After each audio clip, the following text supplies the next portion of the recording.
I have my assistant tour guide in the back of the train, Stephanie, that's going to help us point out some animals for you. Say hi to Steph.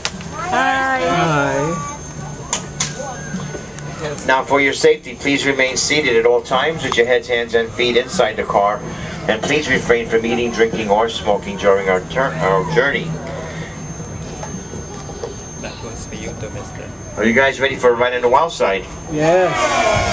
Okay, let's go have some fun. Now, here at the Bronx Zoo headquarters of the Wildlife Conservation Society, we are dedicated to saving wildlife and wild places around the world.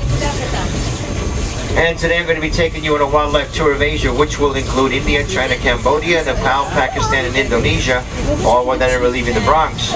And we begin our trip by crossing over the Bronx River. The Bronx River is 23 miles long. It's the only freshwater river within the city of New York, and it provides a habitat for ducks, turtles, fish, migrating birds, and the occasional basketball.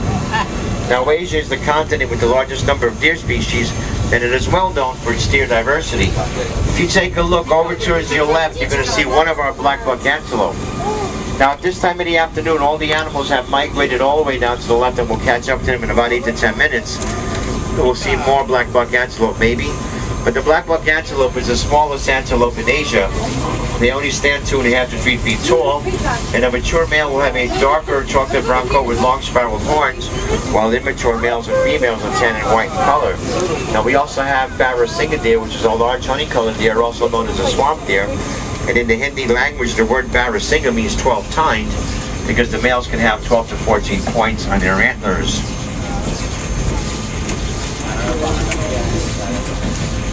Now we're going to catch up to these animals in about 8 to 10 minutes. We also have spotted access deer back there, we'll see in a little while.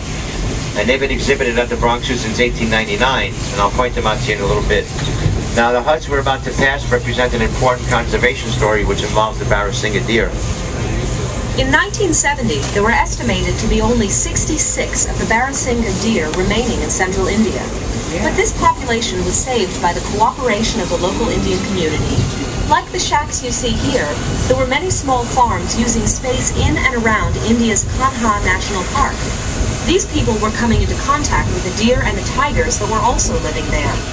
Through cooperation with the Indian government, local communities agreed to relocate their villages. By moving, the farmers still had land to farm, but the tigers and their prey got more room to roam. Like the dinosaur and the dodo bird, we all know that a species that is extinct is lost to us forever. The next animals we're about to see were on the brink of extinction. In fact, the Mongolian wild horse was extinct in nature and could only be found in captivity. Now it looks like the horses are up the hill, so we're going to try catching up to them. Actually, no, they're down here, all the way to your right.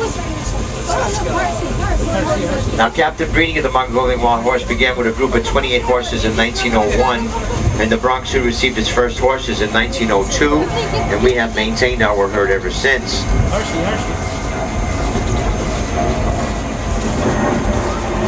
The Mongolian wild horse is the only true species of wild horse that's alive today, and its appearance differs from the domestic horse. It has a stockier build, shorter legs, and an erect mane, which resembles a mohawk haircut. And that mane is also missing the forelock, the piece of hair which normally falls in front of a domestic horse's forehead.